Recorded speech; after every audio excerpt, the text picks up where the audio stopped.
Hello all. सो आज हम देखने वाले हमारे एफआर बिलिंग के कैश काउंटर वाले सेक्शन को। तो अभी आप ये जो फॉर्म देख रहे हैं ये होता है हमारे कैश काउंटर का, जो कि वॉकिंग के कस्टमर आते हैं उनका फॉर्म यहाँ पे कैसे फिल करते हो। तो बेसिकली यहाँ पे कैश काउंटर का एक सेक्शन दिया हुआ है और ये जो कैश कंसाइनमेंट लिखा हुआ है यहाँ पे आपको ये फॉर्म दिख जाएगा। उसमें आपको क्या करना पड़ता है, सबसे पहले आपको एक कंसाइनमेंट नंबर डालना पड़ता है। कंसाइनमेंट नंबर के बाद आपको सेंडर से डिटेल डालने पड़ते हैं।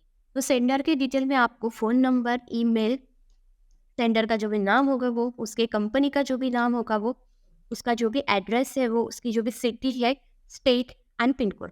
तो बेसिकली ये पिन कोड कैसे लेता है, अगर अगर आप यहाँ पे कोई दूसरा पिन कोड भी डालते हो, मैंने ये पिन कोड डाल दिया, तो ये क्या करेगा, उस पिन कोड के हिसाब से उसकी स्टेट ले लेता है। ठीक है। और वैसे ही हमें रिसिप्टेंट की भी डिटेल डालने पड़ते हैं। तो अगर हमने यहाँ पे भी अगर अगर आपको पिन कोड चेंज करना है, मतलब आपको नो नीड कि आपको सिटी या फिर स्टेट का नाम पता होना चाहिए, आपको अगर पिन कोड भी पता होता है तो यहाँ पे हमारे लिस्ट ऑफ पिन कोड होते हैं, उसके हिसाब से सिटी और स्टेट यहाँ पे चेंज हो जाते हैं। और ये होते हैं हमारे सेक्टर में जो हमने पिन कोड ऐड किए होते हैं, उसका ही यहाँ पे ड्रॉप डाउन आता है। और जो भी हम रिसिप्टेंट के डिटेल में सिटी डालते हैं, मतलब पिन कोड के हिसाब से जो सिटी आती है, वही सिटी यहाँ पे जो डेस्टिनेशन है यहाँ पे हमें दिख जाती है।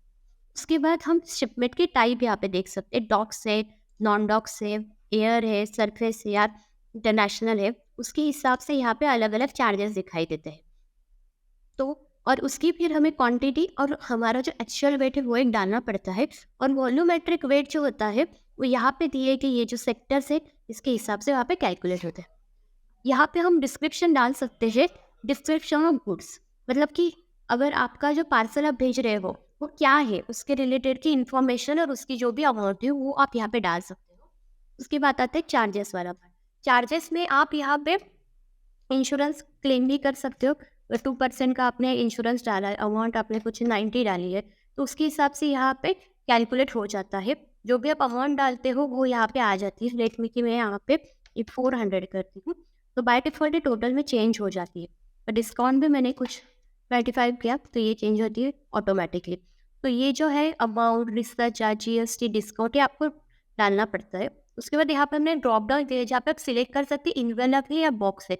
मोस्टली जो डॉक्स होते हैं वो इन्वेलप में होते हैं और जो बॉक्स होते हैं वो नॉन डॉक्स में होते हैं।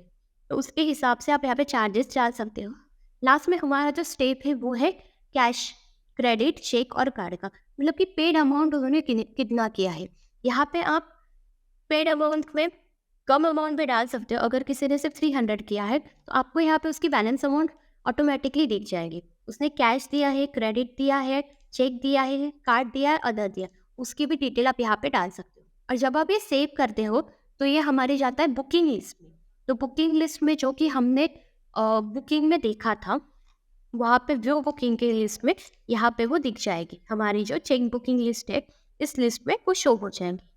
सो इसी प्रकार हम जो हमारा कैश काउंटर का पूरा डेटा है वो यहाँ पे प्रॉपरली फिल कर सकते हैं।